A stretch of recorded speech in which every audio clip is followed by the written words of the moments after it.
আজ রাজধানীতে সমাবেশ ডেকেছে বিএনপি। বুধবার দুপুর 2টায় নয়াপল্টনে দলের কেন্দ্রীয় কার্যালয়ের সামনে এই সমাবেশ অনুষ্ঠিত হবে। মঙ্গলবার সন্ধ্যায় দলের পক্ষ থেকে দেওয়া এক বিবৃতিতে এ তথ্য জানানো হয়।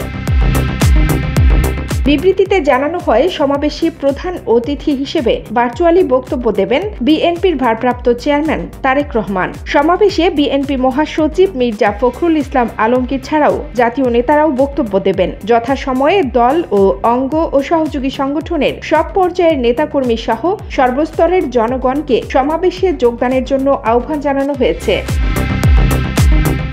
এর আগে গত সোমবার 5 আগস্ট রাত 9:30টায় গণমাধ্যমকে দেওয়া সাক্ষাৎকারে দলটির মহাসচিব মির্জা ফখরুল ইসলাম আলমগীর জানান, বিএনপির ভারপ্রাপ্ত চেয়ারপারসন তারেক রহমান অতি দ্রুতই দেশে ফিরবেন।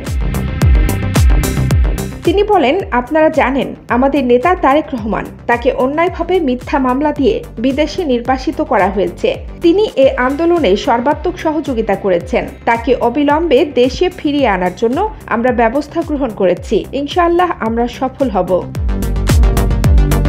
এর আগে বৈষম্য বিরোধী ছাত্র আন্দোলনকারীদের ডাকে একের পর এক অভিনব কর্মসূচির সঙ্গে একাত্মতা ঘোষণা করতে থাকে কবি, শিল্পী, সাংস্কৃতিক কর্মী সহ বিভিন্ন পেশাজীবী সংগঠন। বিএনপি সহ বেশিরভাগ বিরোধী রাজনৈতিক দল শুরু থেকে সহযোগিতা করে আসছিল। শুরুতে কোটা বাতিল চাইলেও আস্তে আস্তে 4 এবং 9 দফায় ওঠে আন্দোলন। পরে তা 1 দফায় পরিণত হয়।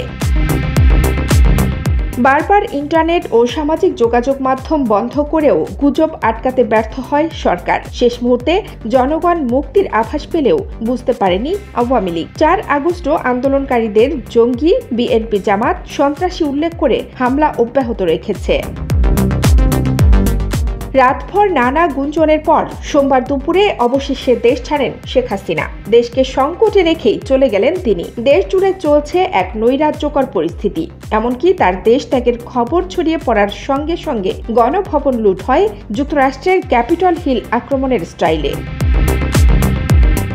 গত 15 বছরের দমন পীড়নের বদলা নিতে এরই মধ্যে সারা দেশের আওয়ামী লীগ নেতাকর্মীদের উপর আক্রমণ, তাদের বাড়ি, অফিসে হামলা, আগুন দেওয়া অব্যাহত রেখেছে উন্মত্ত জনতা। শ্রীলঙ্কান স্টাইলে চলছে আওয়ামী লীগ ও তার সহযোগী সংগঠনের নেতাকর্মীদের সন্ধান। শেখ হাসিনা লাখো নেতাকর্মীকে বিপদে ফেলে রেখে ছোট বোন শেখ রেহানাকে নিয়ে আবারও আশ্রয় প্রার্থনায় পাড়ি জমিয়েছেন বিদেশে। কানিস ফাতেমা, নিপা, খবর সংযোগ।